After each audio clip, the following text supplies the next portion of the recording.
Joker Folie Deux left some fans very confused with that ending and what it means for Arthur Fleck.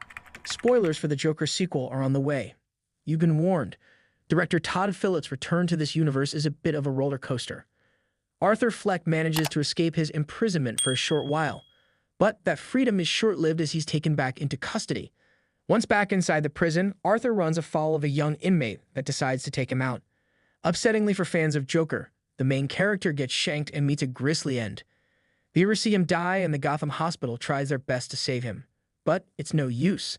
The memes on the internet are true. Joker really does die in Joker Folie Deux. So the next question from certain members of the fan base might be wondering if there's a path to Joker 3. Simply put, probably not.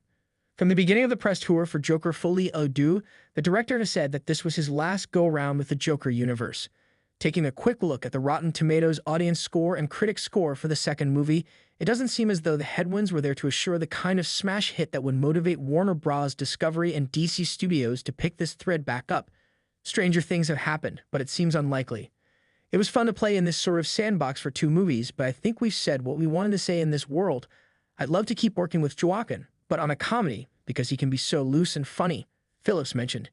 And I think people really want comedies right now. The trailer for Joker 2 sort of sums things up when it says, what the world needs now is love. But I would go farther. We could use a good laugh too.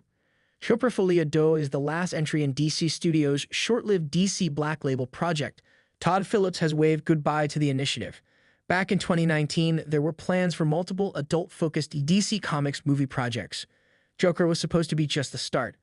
There was talk about a Mr. Freeze treatment and maybe one other villain to get the ball rolling. One would have to think that 2020 and the concurrent reshuffling over at Warner Bros. Discovery had a lot to do with this decision. Talking to IGN UK back in 2019, he clarified what his vision for that imprint was. I pitched it as 3 movies, Joker being the first with me, and then these 2 other movies with 2 other directors, the director explained. But I don't really want to name them because then it'll become a thing and I'm pulling these directors into it when I've never even told them about it. It was just me telling Warner Bros. About it.